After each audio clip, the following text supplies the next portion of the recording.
শিশু বাচ্চারা স্কুল কলেজে পড়ে, মা যেতে দিচ্ছে না, তারপর না মা যেতে দাও, বাবা যেতে দিচ্ছে না, কি ঘটে না ঘটে আন্দোলনের গেলে পড়ে, কিন্তু তারা কেউ কথা শোনেনি বাপ মার। তাও বাপ মাও তাদের পাশে এসে দাঁড়িয়েছে। তাই এই আন্দোলন একদিকে যেমন বীরত্বের প্রতীক, এই আন্দোলন যেমন আত্মদানের একটি মহিমা মণ্ডিত একটি ঘটনা, এই আন্দোলন যেমন সারা দেশের মানুষকে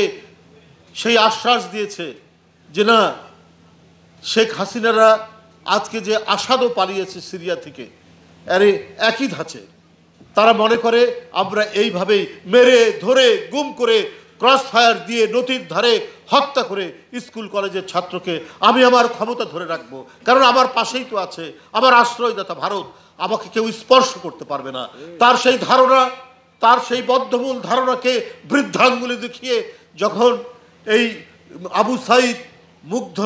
এবং আরো নাসির, আরো অনেকে, এই যে শহীদ রফিকুল, শহীদ আপুকুল, শহীদ সাদ মাহমুদ খান, এরা যে দৃষ্টান্ত দেখিয়েছেন, এই দৃষ্টান্তে আবার প্রমাণিত হলো, আবার নতুন করেও যদি কেউ স্বৈরাচার হয়, নতুন করেও যদি মানুষের কথা বলার স্বাধীনতা, তার চলাচলের স্বাধীনতা, তার জীবনকে গড়ে নেওয়ার জন্য যে স্বাধীন সত্তা দরকার, যে পরিবেশ দরকার, এটাকে যারা স্তব্ধ করবে, এটাকে যারা ভেঙে ফেলবে, এটাকে যারা আটকে রাখার চেষ্টা করবে এবং গোটা দেশকে যারা বন্দিশালায় পরিণত করবে, তাদের জন্য একটা ভয়ঙ্কর বার্তা হচ্ছে আজকে এদের জীবনের মধ্যে দিয়ে গণতন্ত্রের পথ চলাকে নিশ্চিত করা, যেটা আমরা পেয়েছি 5ই আগস্টের পর থেকে। আর কেউ সাহস করবে না নতুন করে। যেই বাচ্চারা যখন জীবন দিতে পারে,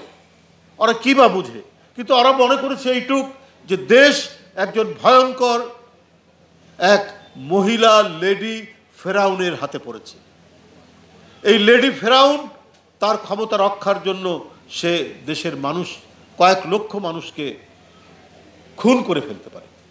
শহীদ আবুল ইসলাম সাদের পিতা, তারপরে আসবেন শহীদ সায়াদ মাহমুদ খানের পরিবার, শহীদ আফিকুল ইসলাম সাদের পিতা, শহীদ আবুল ইসলাম সাদের পিতা, আমাদের পরিবারের পক্ষ থেকে ঢাকার গ্রহণের পক্ষ থেকে কিছুটা আর্থিক সহায়তা গ্রহণ করছেন। এবার যাচ্ছে শহীদ সায়াদ মাহমুদ খান, তার পরিবার, শহীদ